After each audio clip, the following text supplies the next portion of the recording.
All right, welcome to this explainer. Today, we're tracing a timeline that is, honestly, it's a complete nightmare. And I don't mean that figuratively. We're looking at a deeply unsettling minute-by-minute account of three friends whose completely normal trip to Bangalore spiraled into absolute, unadulterated terror. As we unpack the events and bizarre anomalies of that night, I want you to put yourself right there with them. Really ask yourself, at what point would you have just completely lost your mind? Okay, let's set the scene, because it starts off so incredibly mundane. Meet Akash, Krish, and Ajay. They're recent computer science grads from Bellary, and they've come down to Bangalore to hunt for jobs. You know how it is. They've spent the entire day walking around the city in the heat, totally exhausting themselves. By the time 6:30 round, they are just wiped out, completely drained. So they just grab the very first, easiest accommodation they can find in the bustling Majestic area. They drop their bags, grab a quick bite, and head back to the room just ready to pass out. But well, the hotel had a slightly different itinerary for them. So fast forward a bit. It's about 10:45 p.m. They are dead tired. But ironically, you know when you're so exhausted you actually can't sleep? That's where they're at. To kill some time, they decide to do what anyone would do, put on a horror movie. They hook the laptop up to the TV, crank the volume, the whole shebang. By 11:30 p.m., Ajay actually manages to fall asleep, but Krish and Akash are still wide awake. Krish comes out of the washroom, sees Akash looking out the window, and casually suggests they head up to the third floor to get a better view of the city skyline. Sounds like a totally innocent late-night idea, right? Actually, it was the biggest mistake they could have made. Now pay attention to this contrast, because it's the first huge red flag. Outside their window, even at 11:30 at night, Bangalore is loud. It's alive. Buses are honking, cars are rushing by, people are everywhere. But the absolute second they unlock their door and step out into the hotel hallway, it is dead silent. I'm talking unnatural, pin-drop silence. No hum from the AC units, no muffled TVs from other rooms, just this heavy, suffocating emptiness that makes zero sense given the chaotic city right on the other side of the walls. To try to ignore the weird vibe, wake up Ajay, and the three of them head up the stairs to the third floor. But when they get there, there is no beautiful viewing deck waiting for them. Instead, they step into this creepy L-shaped corridor that feels completely, utterly abandoned. And here's the kicker. Every single room on this floor is locked. But they aren't locked from the inside. There are heavy padlocks on the outside of every door. The silence up there is so thick, it genuinely felt like the entire floor had been sealed off from the rest of the world for a very specific reason. While they're just standing there trying to process this deserted floor, it happens. The first real anomaly. An echoing sound starts vibrating right down the corridor.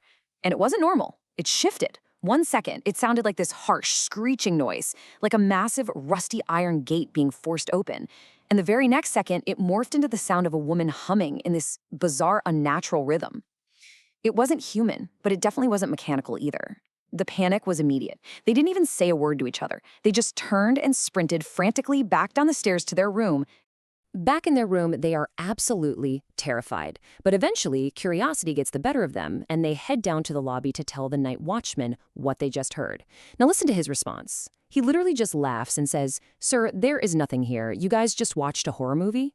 He brushes it off instantly. He doesn't ask where they heard it, what it sounded like, or if they needed him to check it out. He dismissed it way too fast with absolutely zero follow-up questions. To the guys, it felt incredibly rehearsed, like he knew exactly what was up there and was desperately trying to keep a lid on it. Let's map out how this escalates, because the night is nowhere near over. It's midnight now. They retreat to their room, and they're so on edge that they actually flip the TV to a devotional channel, blasting religious songs, just trying to cope with the anxiety. They're trying to distract themselves on their phones, but Krish is in full-blown paranoia mode. He's begging his friends not to sleep, just staring fixedly at the door. And honestly, his paranoia is totally validated, because right around 1 a.m., a brand new sound starts echoing through the silence. Clink, clink. It was this incredibly slow, heavy, metallic, dragging sound coming from the corridor, right outside their door. And the pacing of it was pure torture. The heavy dragging sound would happen, and then dead silence. It was exactly as if whatever was out there was stopping to listen. And then, slowly, the dragging would start again. Every single time that sound paused, the three of them just stopped breathing, staring at that thin wooden door, knowing that something was pacing out there in the dark. Suddenly, Ajay manages to scrape together an unbelievable amount of courage and just yanks the door open. Out in the hall, they see two hotel staff members walking along. The guys immediately demand to know about the dragging noise. The staff just smile this dismissive smile and say, oh, it's probably just our keys jingling while we do our rounds. But come on. The guys weren't stupid. There is a massive, unmistakable difference between the light, high-pitched jingle of pocket keys and the heavy, scraping drag of thick iron chains. They knew right then and there the staff were either flat out lying or they were completely oblivious to what was actually making that noise. The real terror hits the absolute second those staff members walk away. The friends get back into bed, but minutes later, that metallic dragging sound is back. Only this time, it's much, much closer. In fact, it stops directly outside the room. And with it comes this incredibly heavy, suffocating atmosphere that just seems to seep right under the doorframe. There was no logical explanation for it, but all three of them felt the exact same overwhelming sensation. There was an unseen entity standing mere inches away on the other side of that wood, silently waiting for them to open it again. At this point, panic totally takes over. It's pure fight or flight, and they choose flight. They throw together a desperate, adrenaline-fueled escape plan. The rules are simple. Unlock the door, absolutely do not look back, sprint down the stairwell as fast as humanly possible, hit the ground floor, and run straight out the main gates into the street. Taking a deep breath, they throw the door open and make a mad dash for the lobby. But when their feet finally hit the ground floor, they slam into a literal brick wall of terror. The lobby is completely, totally pitch black. Not a single light is on anywhere. The reception desk is completely empty, and worst of all, the main front gates of the hotel, their one and only exit to the street, are heavily locked shut from the inside. Just a few hours ago, this was a fully staffed, well-lit, functioning reception area.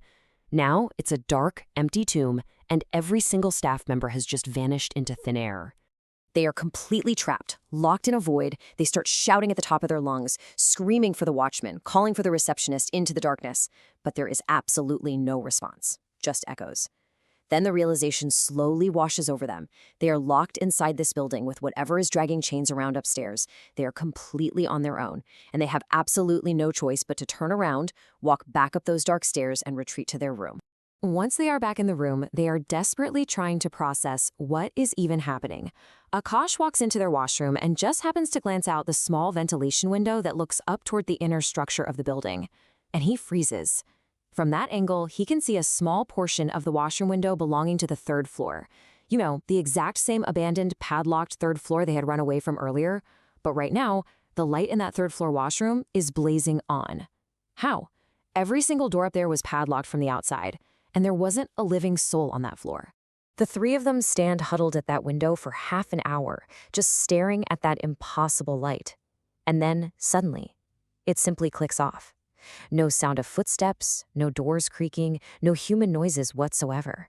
Just darkness again. As the night drags on, the psychological terror actually starts manifesting physically.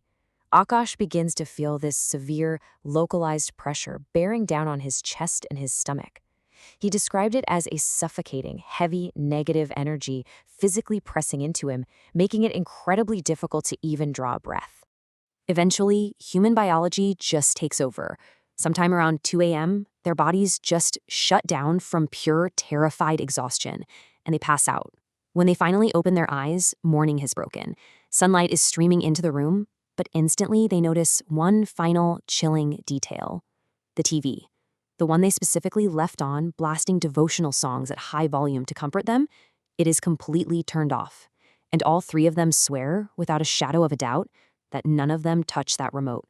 Something unseen had turned it off while they slept. They are not waiting around. They quickly pack their bags, totally desperate to check out and leave this absolute nightmare in the rearview mirror. They get down to the reception desk, and the receptionist is standing right there, looking completely normal, like nothing ever happened. But as he's processing their checkout, he looks up at them with this weird, knowing smile. And in this overly cheerful, totally eerie tone, he delivers this chilling final blow. He says, "Didn't sleep well last night, huh? You guys came down around 2:30 a.m. and were making a lot of noise." Okay, wait. Think about the terrifying paradox that statement creates. The receptionist is calmly claiming that he was sitting right there at his desk, watching them yell and make a commotion in the lobby in the middle of the night. But we know exactly what the friends experienced. They saw a lobby that was pitch black, entirely empty, with no receptionist anywhere in sight. They screamed for help, and nobody was there. So how on earth could he have seen them if they couldn't see him? The guys didn't even bother asking questions. They grabbed their bags, bolted out those front doors, and practically sprinted to the Yazvantpur railway station to catch the very first train back home. To this day, Akash, Krish, and Ajay still try to rationalize what they went through. As we wrap up this explainer, I want to leave you with the very same question that still haunts them. Was this just a case of three stressed out, exhausted brains playing an incredibly elaborate shared trick on them? Or, for a few terrifying hours in the middle of a bustling city, did those three friends accidentally slip into a darker, parallel reality where the normal rules of the living just simply do not apply?